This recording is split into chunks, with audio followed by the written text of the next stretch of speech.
Aku tidak merebut tunangan kakak. Tapi tunangan kakak sendiri yang memilih aku untuk jadi istrinya. Bayangkan, rumah besar yang dulu penuh tawa, kini jadi saksi pengkhianatan paling kejam. Seorang kakak dikhianati adiknya sendiri. Tunangan yang ia cintai direbut tanpa malu. 4 tahun berlalu, mereka kembali dipertemukan di rumah yang sama, tapi kali ini sang kakak tidak lagi sendirian. Apa yang terjadi saat rahasia lama terbongkar dan karma menagih balasannya? Sebelum kita masuk ke cerita kali ini, coba absen dulu ya, tulis di kolom komentar. Kalian nonton dari kota mana aja nih? Agar kita tahu cerita ini sudah sampai kemana aja. Dan jangan lupa juga buat like, subscribe, dan aktifkan lonceng notifikasinya, supaya kalian gak ketinggalan kisah seru berikutnya. Oke, kalau sudah, yuk kita mulai ceritanya. Rumah besar bercat putih gading itu berdiri gagah di salah satu kompleks elit di Depok. Dari luar, rumah itu tampak sepi, tapi di dalamnya tengah berdenyut kenangan yang bercampur luka. Sari berdiri di depan pintu kaca ruang tamu, memandang ke halaman yang basah setelah hujan deras sore tadi. Aroma tanah basah bercampur harum bunga kamboja dari taman depan. 4 tahun lalu, rumah inilah saksi paling pahit dalam hidupnya. Di ruang tengah, ia pernah merajut mimpi dengan seorang pria bernama Tony, tunangannya kala itu. Mereka berdua menyiapkan rencana pernikahan, bahkan sudah menentukan tanggal. Namun, tepat beberapa bulan sebelum hari-hari, kabar itu menghantamnya. Tony mengkhianati cintanya, dan orang yang menjadi lawan main dalam pengkhianatan itu adalah Sania, adiknya sendiri. Sari masih ingat betul malam ketika ia mengetahui rahasia itu. Sania, dengan wajah tanpa rasa bersalah, malah berkata dingin, "Aku hanya mengambil yang memang lebih cocok untukku, Kak." Sejak saat itu, jurang besar terbuka di antara mereka. Kini, 4 tahun telah berlalu. Sari bukan lagi wanita yang sama. Luka lama memang masih meninggalkan bekas, tapi ia belajar menata hidup. Ia kini menikah dengan Ardi, seorang pengusaha mapan yang dikenal berwibawa namun rendah hati. Pertemuannya dengan Ardi tidak dramatis, hanya berawal dari kerja sama bisnis yang kemudian berlanjut menjadi cinta. Bagi Sari, Ardi adalah bukti nyata bahwa Tuhan masih menyisakan hadiah setelah badai. Namun, hari itu ia merasa ada hawa berbeda. Rumah besar di Depok itu tengah bersiap menjadi tuan rumah sebuah acara keluarga, peringatan 40 hari wafatnya ibunda mereka. Sejak pagi, pekerja catering keluar masuk, menata meja panjang di teras belakang, menyiapkan piring-piring berisi tumpeng dan lauk. Para tetangga dan kerabat mulai berdatangan menjelang sore. Sari berjalan ke ruang makan, menata vas bunga. Ardi menghampiri dari belakang, menepuk lembut bahunya. "Sayang, kau terlihat tegang," ucapnya. Sari menghela napas. "Aku tahu hari ini akan bertemu lagi dengan Sania. Aku tidak tahu bagaimana harus bersikap." Rasa sakit itu memang sudah lama, tapi melihat wajahnya saja masih terasa menusuk. Ardi menatap istrinya dengan tenang, matanya dalam, penuh keyakinan. "Kamu tidak perlu takut, Sar. Kamu sudah jauh lebih kuat sekarang, dan aku ada di sampingmu." Kata-kata itu seperti pelindung. Sari mengangguk, meski hatinya masih gelisah. Sore menjelang, mobil-mobil mulai memenuhi halaman. Kerabat dan saudara masuk, mengisi ruang tamu dengan obrolan. Suara ayat suci mengalun dari pengeras suara. Lalu, pintu depan berderit, menampakkan sosok yang paling Sari hindari. Sania masuk dengan gaun hitam elegan. Rambutnya ditata rapi, makeup tebal menghias wajahnya. Di sampingnya berjalan seorang pria berbadan tegap dengan jas hitam, Tony. Mata Sari langsung beradu dengan mata Tony sejenak. Ada senyum sinis di bibir Sania, seolah ingin berkata, "Lihatlah aku, Kak, aku yang menang." Kerabat lain menyambut mereka dengan hangat, tanpa tahu kisah busuk di baliknya. Sania menggandeng Tony dengan mesra, berjalan melewati Sari tanpa menyapa. Hanya ada lirikan penuh kemenangan. Sari menahan napas, mencoba tetap tenang. Acara berjalan dengan hikmat, doa bersama, tahlil, dan ramah tamah mengisi waktu. Namun, di balik itu, suasana batin Sari penuh pergolakan. Sesekali ia menangkap tatapan Sania yang tajam, penuh ejekan. Tony pun tidak bisa menyembunyikan kegugupannya ketika pandangan mereka bertemu. Setelah acara selesai, sebagian tamu pulang. Tinggal keluarga inti yang berkumpul di ruang tamu. Sania, dengan gaya angkuhnya, membuka percakapan. "Kasihan sekali kakak. Ya, masih juga belum punya anak di usia segini. Ayah pasti akan khawatir kalau masih hidup," katanya sambil menyeruput teh. Suasana hening seketika. Beberapa saudara berpura-pura tidak mendengar. Tapi Sari tahu kata-kata itu memang ditujukan untuk menusuk. Ia tersenyum tipis, mencoba menahan diri. Aku bahagia dengan kehidupanku sekarang. Sania, tidak semua hal diukur dari apa yang kamu punya. Sania tertawa kecil. Bahagia dengan butik kecilmu itu. Sementara aku punya rumah besar, mobil mewah, dan suami yang sukses. Sari menunduk sejenak, lalu menoleh ke arah pintu. Sania, apakah kau sudah bertemu suamiku? Tanyanya dengan nada lembut tapi penuh arti. Sania mengerutkan kening. Tony menatap bingung. Beberapa detik kemudian, pintu terbuka. Seorang pria masuk dengan langkah tenang. Ardi, wajahnya berwibawa, tubuh tegap, sorot matanya tajam sekaligus hangat. Ia mendekati Sari, menaruh tangannya di pinggang istrinya. Sebuah gestur penuh perlindungan. Mata Sania membelalak. Wajahnya yang semula penuh percaya diri mendadak pucat pasi. Tony tampak terdiam. Matanya menunduk. Suasana di ruang tamu berubah tegang. Ardi hanya menatap mereka sekilas, lalu memberi salam singkat pada kerabat lain. Kenalkan, ini suamiku, Ardi, ujar Sari tenang. Kata-kata itu bagai petir yang menyambar. Sania tercekat, tak mampu menutupi keterkejutannya. Ia tahu siapa Ardi, pengusaha besar dengan reputasi bersih dan pengaruh luas. Tony, suaminya, bahkan pernah gagal dalam tender melawan perusahaan Ardi. Tatapan Sari tenang, tapi menusuk. Senyumnya kecil, bukan senyum kesombongan, melainkan senyum lega karena akhirnya keadilan semesta menampakkan wajahnya. Di sanalah awal permainan dimulai. Kehadiran Ardi membuat ruang tamu rumah besar di Depok itu seperti berganti warna. Kerabat yang masih duduk mulai melirik ke arah pintu. Beberapa bisik-bisik, sebagian menegakkan tubuh. Sania yang semula duduk penuh percaya diri kini kaku. Senyumnya dipaksakan. Tony membetulkan kerajasnya. Terlihat canggung. Sari tetap tenang. Ia memperkenalkan dengan suara lembut. Ini suamiku, Ardi. Kerabat menyahut dengan salam. Sebagian berbisik pelan, mengenali nama yang sering disebut di berita bisnis. Sania mencoba menyamarkan keterkejutannya dengan tertawa kecil. Kakak selalu pandai membuat kejutan. Kupikir, ya, seperti dulu, kakak masih sendirian. Sari hanya menoleh, menatap lurus pada adiknya. Dulu aku sendiri, sekarang tidak lagi. Ardi duduk di samping Sari. Tangannya singgah sebentar di pinggang istrinya. Genggaman sederhana itu membuat Sania makin salah tingkah. Tony mencoba mencairkan suasana. Wah, dunia sempit ya. Nama Mas Ardi sering ku dengar. Dunia tender. Semua orang saling tahu. Ardi tersenyum ramah. Betul, nama memang beredar. Tapi yang diingat orang biasanya bukan hanya nama, tapi sikap. Para kerabat mulai pamit. Tinggal 4 orang di ruang tamu. Sari, Ardi, Sania, dan Tony malah menurunkan sunyi. Hanya detak jam dinding dan desau AC yang terdengar. Sania membuka obrolan, masih dengan nada merendahkan. Kak, umur segini belum punya anak. Kasihan. Ya, rumah sebesar ini terasa kosong. Sari menatapnya. Bibirnya melengkung tipis. Bahagia tidak selalu diukur dari anak. Aku bahagia dengan hidupku sekarang. Sania tertawa mengejek. Bahagia dengan butik kecilmu, sementara aku punya rumah mewah, mobil, dan suami sukses. Sari menoleh ke Ardi, lalu kembali menatap Sania. Sania, apakah kamu sudah benar-benar melihat siapa suamiku?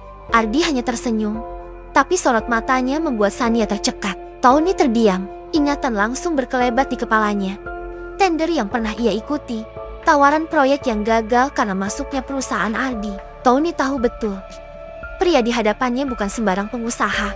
Sari menunduk sebentar. Kilas balik melintas. Ia masih ingat malam saat menemukan bukti pengkhianatan dulu foto di layar ponsel. Gelang kaki Sania di karpet apartemen Tony. Ia tak berteriak, hanya mengemasi koper dan pergi saat fajar. Di Yogyakarta, ia memulai dari nol, membuka butik kecil di lantai 2 ruko. Semula sepi, sampai seorang mahasiswi datang, meminta kebaya modern. Dari situlah semuanya tumbuh. Ardi masuk ke hidupnya seperti orang yang mengetuk pintu dengan sabar. Awalnya klien, lalu teman diskusi, lalu pelindung yang tidak pernah mengumbar janji kosong. Ardi tidak datang membawa kata-kata manis, hanya tindakan nyata, membayar tepat waktu, menghargai pekerja, dan perlahan menawarkan persahabatan. Dari situlah Sari menemukan kembali kepercayaan yang sempat hilang. Kilas balik itu membuat Sari semakin mantap duduk di kursinya kini. Sania kembali bicara. Kali ini dengan nada lebih menusuk. Kak, Tony lagi cari vendor busana kerja. Tapi, mungkin butirmu terlalu kecil untuk proyek besar. Sari menjawab datar. Terima kasih. Tapi aku fokus pada lini kotur. Bulan depan koleksi kami masuk galeri Tokyo. Tony terperanjat. Sania tersenyum kecut. Tokyo, kakak yakin kuat bersaing. Kapal besar beda arusnya. Ardi menimpali, tenang tapi menusuk. Kapal besar sering tenggelam bukan karena badai, tapi karena bocor dari dalam. Tony mengusap pelipisnya, menunduk. Sania menggertakkan gigi, berusaha menutup rasa paniknya dengan suara lantang. Kau kira kau pahlawan? Ardi menjawab datar. Tidak, aku suami Sari, dan aku ingin keluarga ini melewati masa duka tanpa tambahan rasa malu. Sari menatap adiknya. Sania, dulu aku hancur karena perbuatanmu, tapi aku belajar berdiri lagi. Kamu masih bisa memilih, memperbaiki sebelum segalanya runtuh, atau terus pura-pura menang sampai akhirnya semua orang luka. Sania terdiam, matanya bergetar. Tony tiba-tiba berkata pelan, Mbak, aku ingin minta maaf. Semua salahku, aku lemah, aku pengecut. Sari menatapnya, dingin tapi jujur. Maafmu ku terima, tapi itu urusanmu dengan masa lalu. Aku sudah melepaskannya. Ardi kemudian membuka map kecil dari tasnya, mengeluarkan selembar kertas. Mas Tony, tim audit kami menemukan kejanggalan dalam laporan proyek Rita Margonda. Perusahaan rekananmu tercatat ganda. Bisa jadi masalah besar jika dibiarkan. Aku ingin memberi kesempatan memperbaiki sebelum terlambat. Tony pucat. Sania meraih kertas itu cepat, membacanya. Kau menyelidiki kami. Ardi menggeleng. Tetap tenang. Aku tidak menyelidiki. Aku menjaga agar aset publik tidak merugikan ratusan pekerja di lapangan. Kalau dokumen berantakan, mereka yang jadi korban. Sari menatap suaminya dengan bangga. Ardi tidak berteriak, tidak menghina, tapi caranya melindungi jauh lebih kuat daripada balas dendam terbuka. Ketegangan memuncak. Sania menatap Sari, lalu mendesah berat. Kau tampak berbeda. Kak, dulu kau selalu gemetar. Sari tersenyum kecil. Dulu aku berdiri sendirian, sekarang aku tidak. Sania menunduk. Tony menutup mulutnya rapat. Akhirnya mereka pamit. Langkahnya berat meninggalkan ruang tamu. Ketika pintu menutup, keheningan jatuh lagi. Ardi menyodorkan segelas air putih pada Sari. Kamu baik-baik saja? Tanyanya lembut. Sari mengangguk, menahan senyum. Aku kira aku akan hancur lagi. Ternyata aku bisa duduk dan bicara. Kamu sudah lebih kuat dari yang kamu kira, ucap Ardi. Malam itu, rumah besar di Depok tidak lagi terasa sebagai saksi luka. Untuk pertama kalinya setelah 4 tahun, rumah itu menjadi saksi seorang kakak yang berhasil bangkit dengan suami yang menjadi jangkar dan pelindung sejatinya. Setelah Sania dan Tony keluar, Sari duduk di kursi empuk ruang tamu. Ardi masih di sampingnya, menatap wajah istrinya dengan lembut. Namun, keheningan itu tak berlangsung lama. Tak sampai 10 menit, suara ketukan terdengar di pintu depan. Boleh kami masuk sebentar lagi? Suara Sania terdengar. Kali ini tak setajam tadi. Ardi memberi isyarat. Sari mengangguk. Tony masuk lebih dulu. Wajahnya kusut. Kemeja sedikit kusam seolah beban pikirannya bertambah berat. Sania menyusul. Riasan wajahnya tak lagi sempurna. Lipstiknya sedikit memudar. Aku tidak bisa diam, kata Sania. Suaranya pecah. Ardi, apa yang kau katakan tadi tentang laporan itu benar adanya? Ardi menatapnya.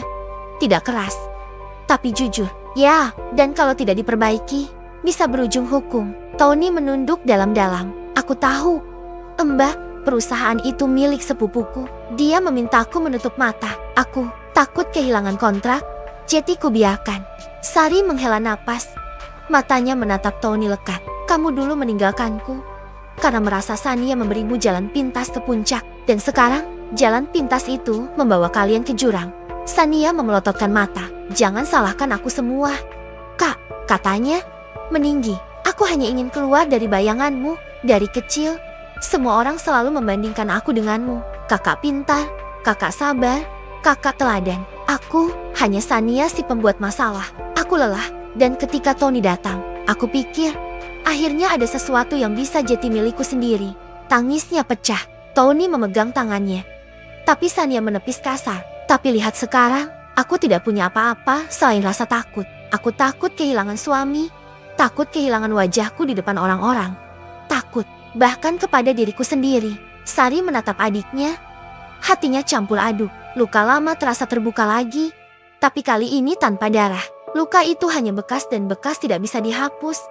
hanya bisa diterima. Sania, ucap Sari perlahan. Kau memang membuatku jatuh, tapi aku bangkit bukan untuk membalasmu. Aku bangkit karena aku ingin hidupku tidak berhenti di titik itu. Aku ingin kau juga mengerti.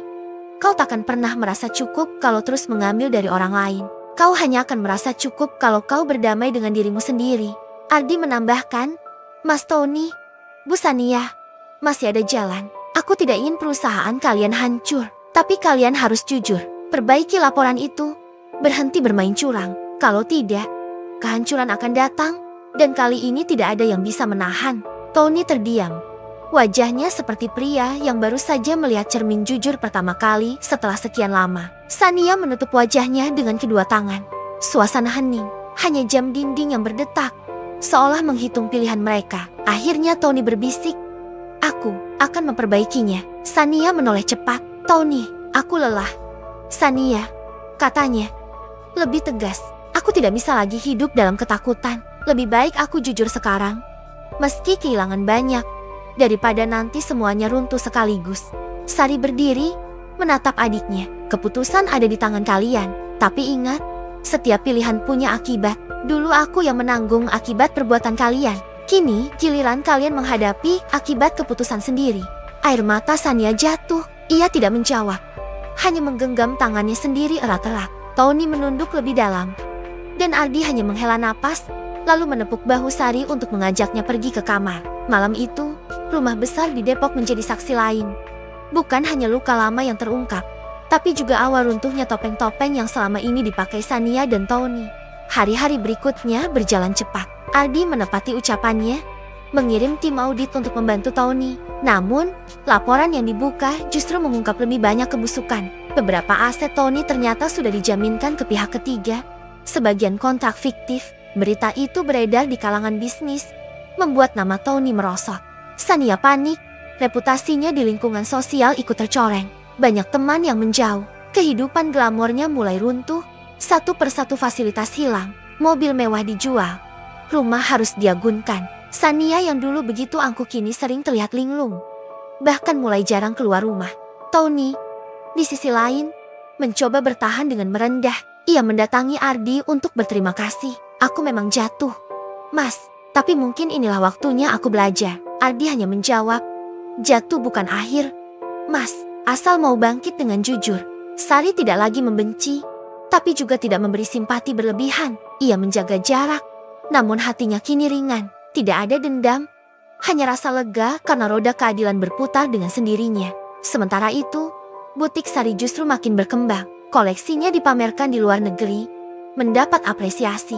Ia sering bolak-balik Jakarta-Singapura, bahkan menerima tawaran kolaborasi di Tokyo. Semua itu ia jalani bersama Ardi, yang selalu hadir sebagai mitra sekaligus suami yang setia.